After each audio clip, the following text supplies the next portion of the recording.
دینی ملی بھائیوں، گزشتہ 2 خطبہ جمعہ میں جنت کے حوالے سے گفتگو ہوئی۔ ایک جمعہ میں جنت کی نعمتوں کے بارے میں بتایا گیا، جبکہ دوسرے جمعہ میں جنت میں لے جانے والے ایک چند اعمال کا تذکرہ کیا گیا۔ اسی سلسلے کی ایک کڑی آج بھی ہے کہ جنت میں لے جانے والے ایک چند اعمال آج کے اس خطبہ جمعہ میں ہم جانیں گے۔ میرے بھائیوں، یہ بات سچ اور حق ہے کہ اللہ رب العالمین نے اہل ایمان کے لیے، فرما بردار بندوں کے لیے، وہ بندہ جو اللہ اس کے رسول کے مطابق زندگی گزارتا ہے، ایسے لوگوں کے لیے اللہ نے جنت تیار کر کے رکھی، اور جنت میں ایسی ایسی نعمتیں ہیں کہ ہم اس کو تصور بھی نہیں کر سکتے۔ اللہ کے نبی صلی اللہ علیہ وسلم کی ایک حدیث ہے، آپ صلی اللہ علیہ وسلم فرماتے ہیں کہ اللہ تعالیٰ فرماتا ہے اعددت لعبادی الصالحین ما لا عین رأت ولا اذن سمعت ولا خطر علی قلب بشر، کہ جنت کی نعمتیں ایسی ہیں کہ نہ کسی آنکھ نے دیکھا، نہ کسی کان نے سنا، اور نہ ہی کسی انسان کے دل میں اس کا خیال تک آیا۔ اللہ اکبر! یعنی ہماری اور آپ کی سوچ سے، ہمارے اور آپ کے تصور سے بالا تر ہے وہ نعمتیں، اتنی عظیم نعمتیں ہیں جنت میں۔ میرے بھائیوں، جنت میں زندگی ہمیشہ کے لیے ہے، وہاں کبھی موت نہیں ہے۔ جنت میں صحت ہمیشہ کے لیے ہے، وہاں کبھی بیماری نہیں ہے۔ جنت میں جوانی ہمیشہ کے لیے ہے، وہاں کبھی بڑھاپا نہیں ہے۔ جنت میں خوشحالی ہمیشہ کے لیے ہے، وہاں کبھی بدحالی اور غم اور دکھ نہیں ہے۔ اللہ اکبر! اتنی عظیم نعمت اور اتنے بہترین ٹھکانہ جنت۔ اب سوال یہ ہے کہ اس جنت کو ہم حاصل کیسے کر سکتے ہیں؟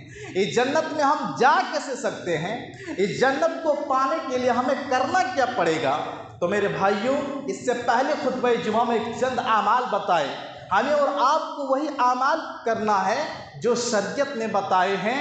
جنت میں لے جانے والے جو اعمال ہیں، جو راستے ہیں، ان راستوں کو اپنانا پڑے گا، ان اعمال کو کرنا پڑے گا تاکہ ہم جنت میں جا سکیں۔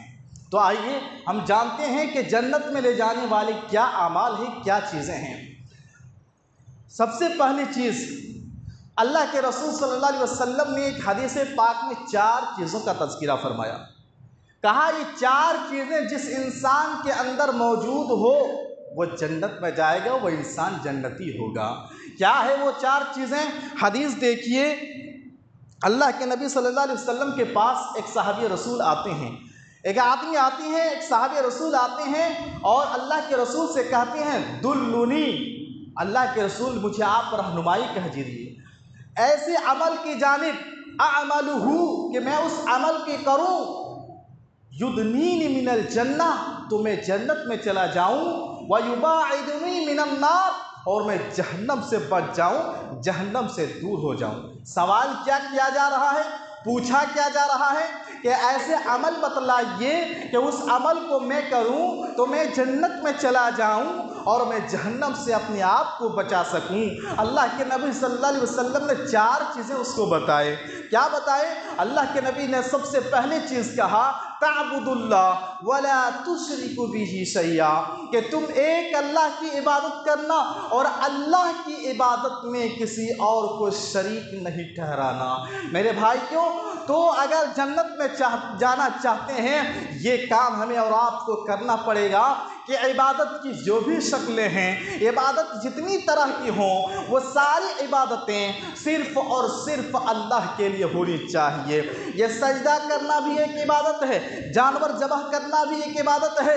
کتنے لوگ ایسے ہیں یہ سجدہ اللہ کے سامنے جھکانے کے بجائے غیر اللہ کے در پر جھکاتے ہیں، پیروں ولیوں درگاہوں مزاروں پہ جا کے یہ سجدہ کرتے ہیں۔ یاد رکھو، یاد رکھو، اللہ کے رسول نے اس سے منع فرمایا، کہا تعبد اللہ، صرف ایک اللہ کی عبادت کرو، ولا تشرکوا بہ شیئا، اور اللہ کی عبادت میں کسی اور کو شریک نہ ٹھہراؤ۔ اگر جنت میں جانا چاہتے ہو تو سب سے پہلا یہ کام کرنا پڑے گا کہ عبادت کی جو بھی شکلیں ہو، آپ بیمار ہیں اللہ سے دعا کریں، یہ دعا مانگنا عبادت ہے۔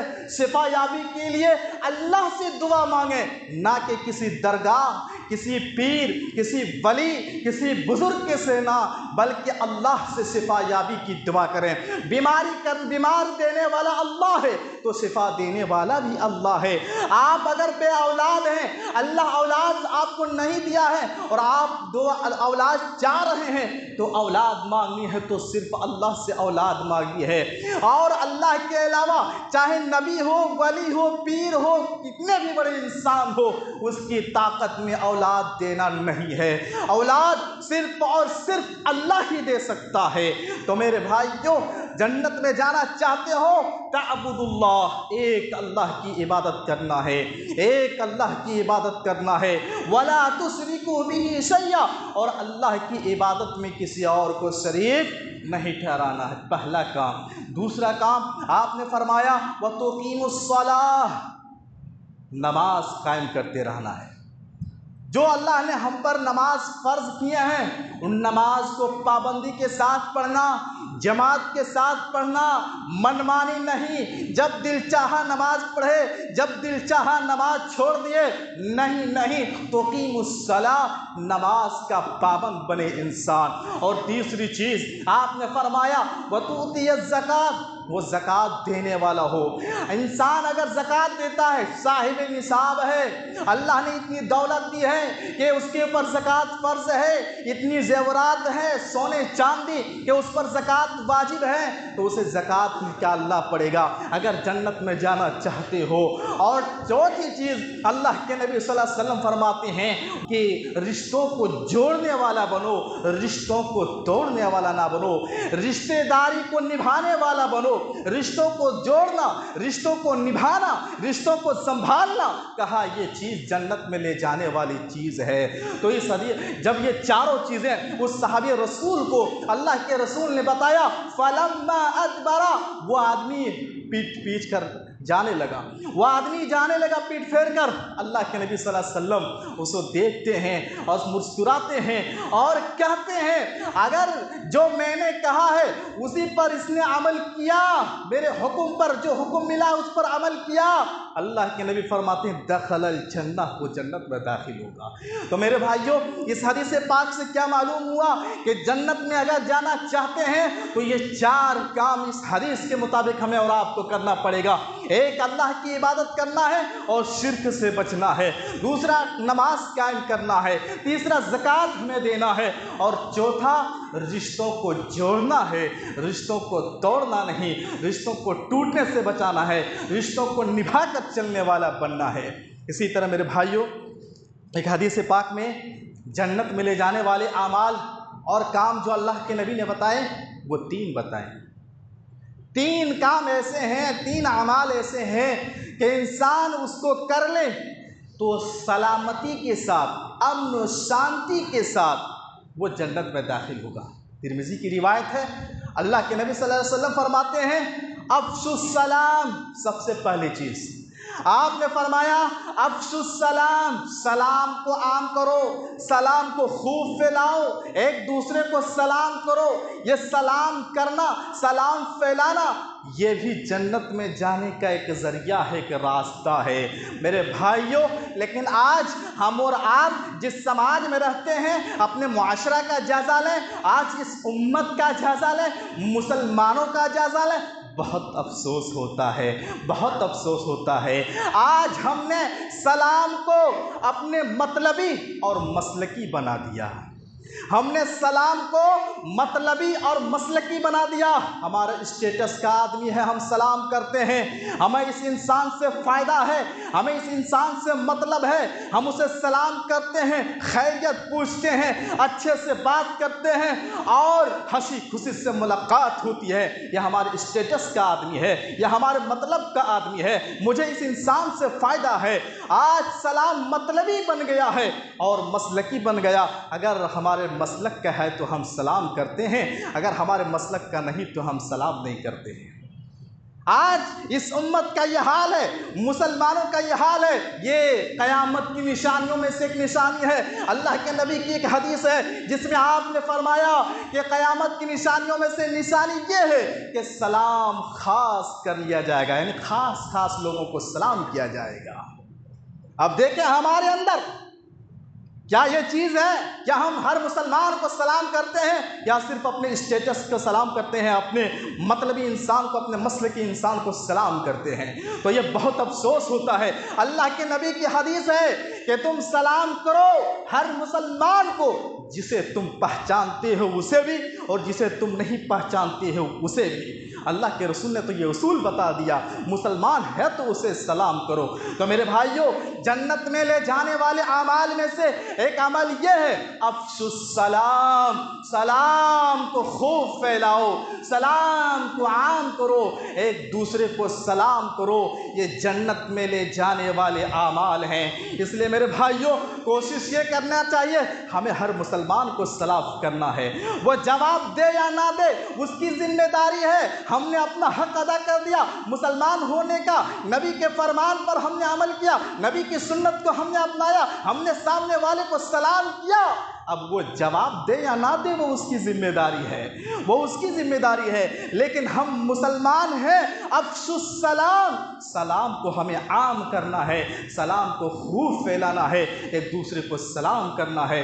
دوسری چیز اللہ کے نبی صلی اللہ علیہ وسلم اس حدیث پاک میں فرماتے ہیں وَأَطْعِمُوا الطَّعَامَ۔ اللہ اکبر، ہمارا مذہب کتنا بہترین مذہب ہے، ہمارا اسلام کتنا بہترین اسلام ہے۔ آپ اندازہ کیجئے، اللہ کے نبی فرماتے ہیں کہ جنت میں لے جانے والے اعمال میں وَأَطْعِمُوا الطَّعَامَ، بھوکوں کو کھانا کھلاؤ۔ آپ نبی کے ورڈ پر غور کیجئے، آپ نے یہ نہیں کہا کہ مسلمان کے بھوکے کو کھانا کھلاؤ، نہیں، آپ نے عام ورڈ استعمال کیا، بھوکے کو کھانا کھلاؤ۔ بھوکا کوئی بھی ہو سکتا ہے، کسی بھی مسلک سے، کسی بھی مذہب سے، کسی بھی دھرم سے ہو سکتا ہے۔ اللہ کے نبی نے کہا بھوکے انسان کو کھلاؤ، چاہے اس کا تعلق جس دھرم سے ہو، جس مذہب سے ہو۔ اگر وہ انسان بھوکا ہے، بھوکا آپ کو نظر آئے تو اسے کھانا کھلاؤ۔ بھوکے انسان کو کھانا کھلانا یہ جنت میں لے جانے والے اعمال ہیں۔ یہ ہمارا اسلام ہے، یہ ہمارا اسلام ہے کہ بھوکوں کو کھانا کھلانے کی تعلیم دے رہا۔ یہ انسانیت نہیں ہے کہ ہم خود مہنگے کھانا کھائیں اور ہمارے پڑوسی میں، ہمارے محلے میں، ہمارے رشتے دار میں لوگ بھوکے رہے، انہیں صحیح تک ایک لقمہ نصیب نہ ہو۔ یہ انسانیت نہیں ہے۔ ہم خود پیٹ بھر کر کھانا کھائیں اور ہمارے محلے اور معاشرے میں کوئی بھوکا سو جائے، یہ انسانیت نہیں ہے۔ تو اللہ کے نبی فرماتے ہیں وَأَطْعِمُوا الطَّعَامَ، بھوکوں کو کھانا کھلاؤ۔ جو بھوکا ہے چاہے جس مذہب سے ہو اسے کھانا کھلاؤ۔ اور تیسری چیز اللہ کے نبی صلی اللہ علیہ وسلم فرماتے ہیں کہ رات میں جب انسان سوئے رہتے ہوں اس وقت اٹھو اور نماز پڑھو، یعنی تہجد کی نماز۔ رات میں اٹھو جب پوری دنیا سوئی رہتی ہے، لوگ سوئے رہتے ہیں، دنیا خاموش رہتی ہے، اس تنہائی میں اٹھو رات میں اور اللہ کے لیے نماز پڑھو، تہجد پڑھو۔ یہ جنت میں لے جانے والے اعمال ہیں۔ اللہ اکبر۔ لیکن آج ہم مسلمانوں کا حال کیا ہے؟ آج ہم میں سے اکثر، بڑے ہوں کہ چھوٹے، نوجوان ہوں کہ بوڑھے، آج ہماری راتیں کیسے گزرتی ہے۔ جب تہجد کا ٹائم ہوتا ہے تب ہم بستر پر جاتے ہیں، تب ہم سونے جاتے ہیں۔ تہجد کے ٹائم تک کتنے لوگ تو فجر کی اذان سن کر سوتے ہیں۔ میرے بھائیوں، افسوس ہوتا ہے اللہ نے رات کو سونے کے لیے بنایا اور ہم رات بھر ٹی وی میں، موبائل میں گزار دیتے ہیں، اور جب تہجد کا ٹائم ہوتا ہے، رات کا آخری پہر 3 بجے، 3:30 بجے اور 2:30 بجے ہم سونے جاتے ہیں، اس وقت ہمیں اٹھ کر تو تہجد کی نماز ادا کرنا چاہیے تھا۔ آج ایک فیشن یہ بن چکا ہے، نوجوانوں میں یہ اکثر دیکھا جا رہا ہے، رات 3 بجے رات تک، 3:30 بجے رات تک موبائل پر اس کی انگلیاں دوڑ رہی ہوتی ہے، ان کی نگاہیں موبائل کی اسکرین پر لگی ہوئی ہوتی ہے۔ میرے نوجوان بھائیوں، اٹھو، ہوش میں آؤ، خواب غفلت سے ہوش میں آؤ، اٹھو اور اللہ کے نبی کی اس فرمان کو اپنے سینے سے لگا لو۔ اگر جنت میں جانا چاہتے ہو تو یہ رات میں جو تم موبائل چلاتے ہو 3 بجے رات تک، اس کو چھوڑ دو۔ رات کے پہلی پہر سو جاؤ، آخری پہر اٹھو جب دنیا سوئی رہتی ہے، جب لوگ سوئے رہتے ہیں، اٹھو اور نماز پڑھو۔ اور اللہ کی قسم یاد رکھو، یہ تہجد ہی ایک واحد عبادت ہے جو انسان ریاکاری سے محفوظ ہو سکتا ہے، دکھاوے سے محفوظ ہو سکتا ہے۔ اس لیے کہ اپنے گھر میں رات کو اٹھا، گھر والوں کو پتہ نہیں، محلے والے کو کیا پتہ چلے گا۔ اٹھا، رات میں وضو کیا، مصلی بچھایا اور اللہ کے سامنے نماز کے لیے کھڑے ہو گئے۔ اللہ اکبر، یہ خلوص والی عبادت ہے تہجد۔ آج بہت کم ایسے لوگ ہیں جو تہجد کا اہتمام کرتے ہوں، تہجد کو پڑھتے ہوں۔ ہمارے اسلاف کی زندگی پڑھیے، صحابہ کرام کی زندگی پڑھیے، وہاں بوڑھے کیا، جوان، جو نوجوان ہوتے تھے تہجد کا اہتمام کرتے تھے، تہجد پڑھا کرتے تھے۔ اور آج ہم تہجد کے ٹائم پہ فلمیں دیکھ رہے ہوتے ہیں، گانے سن رہے ہوتے ہیں، چیٹنگیں ہو رہی ہوتی ہے، ہمارے ہاتھوں پہ موبائل چل رہا ہوتا ہے۔ میرے نوجوانوں، بہت افسوس کی بات ہے۔ تو اللہ کے نبی صلی اللہ علیہ وسلم نے اس حدیث پاک میں یہ 3 چیزیں آپ نے فرمائی۔ پہلی چیز، افشوا السلام، سلام کو خوب پھیلاؤ۔ دوسری چیز، واطعموا الطعام، بھوکے کو کھانا کھلاؤ۔ اور تیسری چیز، کہ رات میں اٹھو جب لوگ سوئے رہتے ہیں اور اٹھ کر تہجد کی نماز پڑھو۔ یہ چیزیں اگر ہمارے اندر پائی گئی تو ہم جنت میں جائیں گے، کیونکہ یہ جنت میں لے جانے والے اعمال ہیں۔ اسی طرح میرے بھائیوں، جنت میں لے جانے والی بیٹیاں ہیں۔ اللہ نے جن کو بیٹیوں سے نوازا ہے ان کے لیے بڑی خوشخبری ہے۔ آج لوگ بیٹیوں کو بوجھ سمجھتے ہیں، آر سمجھتے ہیں۔ اللہ کے نبی نے خوشخبری سنائی ہے، جن کو اللہ نے بیٹیوں سے نوازا ہے، انسان بیٹی کو پالے، پرورش کرے، صحیح تعلیم دے، صحیح تربیت دے، صحیح عقیدہ سکھائے اور بلوغت تک پہنچ گئے، اس کے بعد کسی دیندار اور اچھے لڑکے کو دیکھ کر اس کا نکاح کرا دیے۔ اللہ کے نبی کی حدیث دیکھیے ایسے لوگوں کے بارے میں۔ اللہ کے نبی فرماتے ہیں، من آل جاریتین حتی تبلغا جاء یوم القیامہ، کہ اللہ نے جس کو 2 بیٹیوں سے نوازا اور پرورش کی یہاں تک کہ بالغ ہو گئی اور اس کا نکاح کسی دیندار لڑکے سے کرا دیا، جاء یوم القیامہ، قیامت کے دن وہ جنت میں میرے ساتھ کیسے ہوں گے؟ آپ نے دونوں انگلیوں کو اس طرح ملایا اور کہا وہ انسان جنت میں میرے ساتھ ایسے ہوں گے۔ اللہ اکبر۔ تو یہ بیٹیاں جنت میں لے جانے کا ایک بڑا بہترین ذریعہ ہے۔ یہ حدیث ان لوگوں کو یاد رکھنا چاہیے جو بیٹیوں کے تعلق سے شرم محسوس کرتے ہیں، عار محسوس کرتے ہیں۔ اور کچھ لوگ ایسے بھی ہیں، کچھ نادان انسان ایسے بھی ہیں، بیٹیاں پیدا ہو رہی ہیں، بیوی کو ٹارچر کر رہے ہیں، بیوی کو ڈراتے ہیں، دھمکاتے ہیں، اور کچھ نادان اسی کی وجہ سے اپنی بیوی کو طلاق تک دے دیتے ہیں۔ استغفر اللہ۔ ارے نادانوں، یاد رکھو، اولاد دینا، بیٹا بیٹی دینا کسی عورت کے ہاتھ میں نہیں، کسی بیوی کے ہاتھ میں نہیں، بیٹا بیٹی عطا کرنا اللہ کے ہاتھ میں ہے، اللہ کی قدرت میں ہے۔ اللہ رب العالمین چاہے جسے چاہے تو بیٹا ہی بیٹا دے، جسے چاہے بیٹیاں ہی بیٹیاں دے، اور جسے چاہے اولاد سے محروم رکھ دے، اور جسے چاہے بیٹا بیٹی دونوں دے۔ یہ تو اللہ کی قدرت میں ہے۔ اور ہم نادان ایسے کہ اپنے بیویوں کو ٹارچر کرتے ہیں، بیویوں کو ڈراتے ہیں، طلاق تک نوبت آ جاتی ہے کہ صرف تم بیٹی پیدا کرتی ہو۔ تو ایسے لوگوں کو یہ حدیث یاد رکھنی چاہیے کہ یہ بیٹیاں جنت میں لے جانے والے ذریعہ ہے۔ اور آخر میں ایک بات بتا کر میں اپنی بات ختم کروں گا۔ جنت میں جانے کے لیے میرے بھائیوں نماز کا پابند بننا پڑے گا۔ آج ہم نے نماز کو بہت ہلکے میں لے لیا ہے۔ جمعہ میں ماشاءاللہ مسجدیں بھر جاتی ہیں، لیکن اور ٹائم ہم کہاں غائب ہو جاتے ہیں۔ یاد رکھیے پانچوں نمازوں کا نماز ہمیں پابندی کے ساتھ ادا کرنا پڑے گا، جماعت کے ساتھ ادا کرنا پڑے گا۔ اگر جنت چاہتے ہو، اور بالخصوص فجر اور عصر کی نماز، فجر اور عصر کی نماز جماعت کے ساتھ پڑھنا پڑے گا۔ اللہ کے نبی صلی اللہ علیہ وسلم فرماتے ہیں من صلی البردین دخل الجنہ، صحیح بخاری کی حدیث ہے، اس نے 2 ٹھنڈی نمازیں پڑھی دخل الجنہ، وہ جنت میں داخل ہوگا۔ 2 ٹھنڈی نمازوں سے مراد یہی فجر کی نماز ہے اور عصر کی نماز ہے۔ اس لیے میرے بھائیوں اصل میں ہوتا یہ ہے کہ عصر کا ٹائم ہوتا ہے تو لوگ کاروبار میں، بزنس میں، تجارت میں، دکان میں، کام کاج میں مصروف ہوتے ہیں، اس لیے اس کی قربانی اللہ چاہتا ہے۔ فجر کے وقت انسان نیند کی گہرے میں ہوتا ہے اور اللہ تعالیٰ اس کی اس نیند کی قربانی چاہتا ہے۔ میرے بھائیوں پانچوں نمازوں کے ساتھ ساتھ یہ ان دونوں نمازوں کا اہتمام کرنا پڑے گا اگر ہم جنت میں جانا چاہتے ہیں تو۔ لیکن اور تو یہ کتنے ایسے لوگ ہیں جو نماز ہی نہیں پڑھتے۔